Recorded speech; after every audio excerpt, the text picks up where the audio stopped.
नमस्कार दोस्तों, इस वीडियो में जिस स्टॉक के बारे में हम बात करने वाले हैं उसका नाम है HFCL लिमिटेड।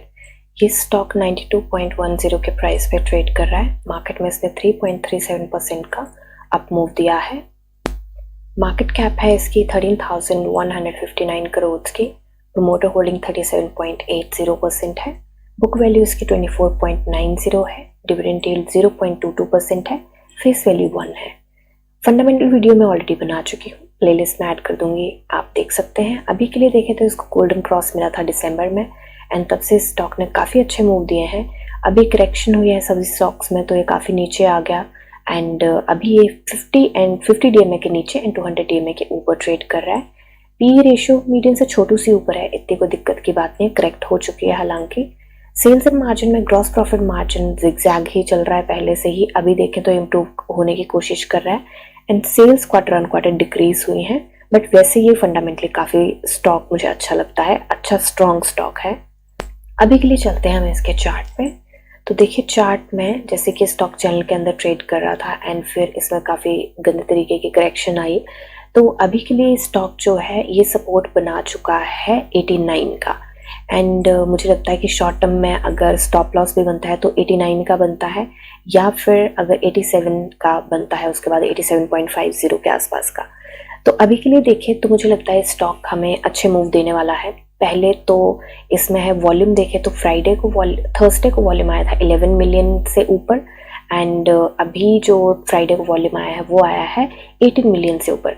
तो वॉल्यूम भी अच्छा देखा गया है एंड मूव भी अच्छा देखा गया है and smooth and moving average ने RSI की लाइन ने स्मूथ एंड मूविंग एवरेज की लाइन को भी नीचे से कट किया है एंड RSI जो है 43.83 पे है एंड इसकी वीकली RSI एक बार चेक कर लेते हैं तो वो है 53.31 पे। तो दोनों RSIs बहुत अच्छे तरीके से करेक्ट हो चुकी हैं एंड मुझे लगता है ये काफ़ी अच्छे मूव देने वाला है। सो अभी के लिए देखें तो इस स्टॉक के पास एक रेजिस्टेंस है जो कि काफ़ी स्ट्रांग रहेगी, वो है 95 की। 95 के रेजिस्टेंस को अगर ये ब्रेक कर देता है तो मुझे लगता है कि ये मूव हमें दिखा सकता है बड़े आराम से 100 तक के। तो हमने शॉर्ट टर्म की एंट्री के वैसे तो टारगेट लेके चले थे हम 31 मार्च तक के 107 के, बट हमें थोड़े से कम करने पड़ेंगे। क्यों? क्योंकि हमने उस time Holi and good Friday की छुट्टी नहीं काउंट करी थी एंड 31 मार्च तक अगर देखें तो वैसे तो हमारे पास 6-7 दिन है बट हमारे पास ट्रेडिंग डेज सिर्फ 3 हैं।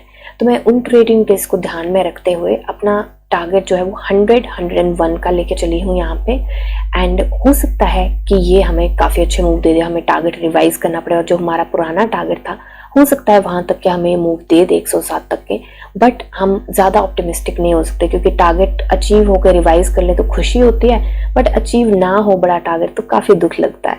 तो इसलिए मैं टारगेट पहले ही कम करके चल रही हूँ। अभी एक बार हम BSE पे चलते हैं। इसकी BSE पे देखिए इसका प्राइस बैंड 20% का है, इसीलिए मैंने बोला कि ये वाले जो टारगेट है 107 वाले हो सकता है ये हिट कर जाए। बहुत ये बड़ी बात नहीं कि ना हिट करे क्योंकि एक बार प्राइस इसका वॉल्यूम एकदम से स्पाइक अप करता है और काफ़ी अच्छे मूव ये दिखा जाता है। यहाँ पे देखिए तो इसने यहाँ पे भी 8.5% के मूव दिखाए थे लगभग, तो ये काफ़ी अच्छे मूव दिखा जाता है एक बार।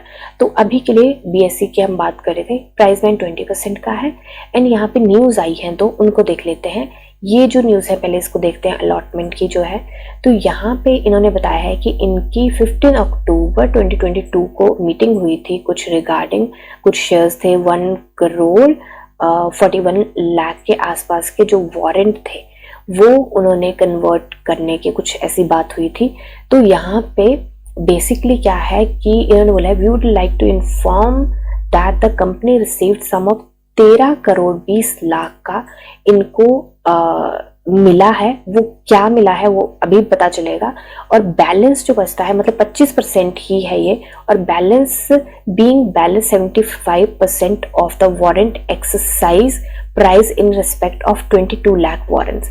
तो 22 लाख वारंट्स यहाँ पे इशू किए गए हैं नए, 22 लाख वारंट थे इनके पास एंड 1 रुपये के प्राइस पे वो किए गए हैं issue equity share for 1 rupees price.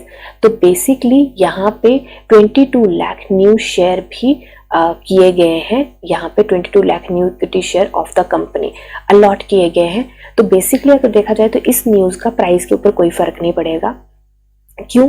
क्योंकि यहाँ पे जो 22 लाख शेयर हैं ये नए अलॉट हुए हैं। अगर पुराने शेयर्स में से कुछ इशू होता तो दिक्कत आती। यहाँ पे नए शेयर है, ये प्राइवेट प्लेसमेंट की गई है, तो इसके प्राइस पे कोई फर्क नहीं आएगा। तो बाकी अगर आपको डिटेल देखनी है तो यहाँ पे सारी डिटेल दी गई है कि किसने लिए हैं ये शेयर्स। तो ये कंपनी के ही सीनियर मैनेजमेंट है। तो यहाँ पे है किसने लिए हैं, from certain employees of the senior leadership of the company belonging to non promoter category. तो जो प्रमोटर है उन्होंने लिए, नॉन प्रमोटर्स में से सीनियर लीडरशिप जो है कंपनी की, सीनियर मैनेजमेंट है, उन्होंने लिए हैं।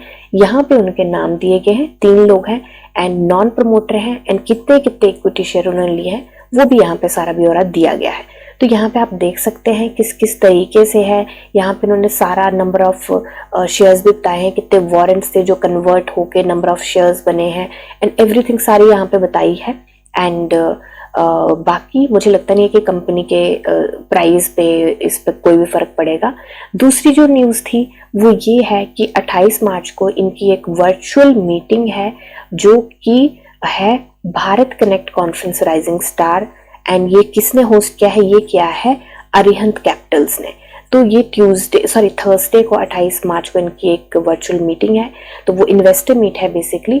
तो वो न्यूज़ है। अपार्ट फ्रॉम दैट कोई ऐसी न्यूज़ नहीं है जो इसके प्राइस के अप एंड डाउन में किसी भी तरीके का फर्क डालेगी।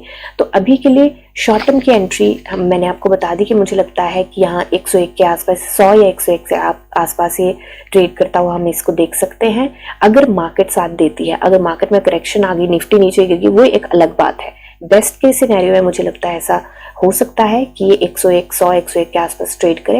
एंड जब तक क्वार्टर का रिजल्ट इसका आता है, जो 31 मार्च को खत्म होगा क्वार्टर, एंड जब तक इस क्वार्टर का रिजल्ट आएगा, तो मेरे को लगता है ये इसने जो हाई बनाया था ऑल टाइम 27 फरवरी को, मुझे लगता है इसके आसपास हम इसको ट्रेड करता हुआ देख सकते हैं। और वहां तक के लिए हमें लगभग 28% की मूव की उम्मीद है। ठीक है, तो ये मेरी एनालिसिस है, कोई बाय सेल होल्ड की रिकमेंडेशन है। आप अपनी एनालिसिस कीजिए, जाने समझे पढ़िए और फिर इन्वेस्ट करिए। मिलते हैं नेक्स्ट वीडियो में, तब तक के लिए शुक्रिया एंड हैप्पी इन्वेस्टिंग।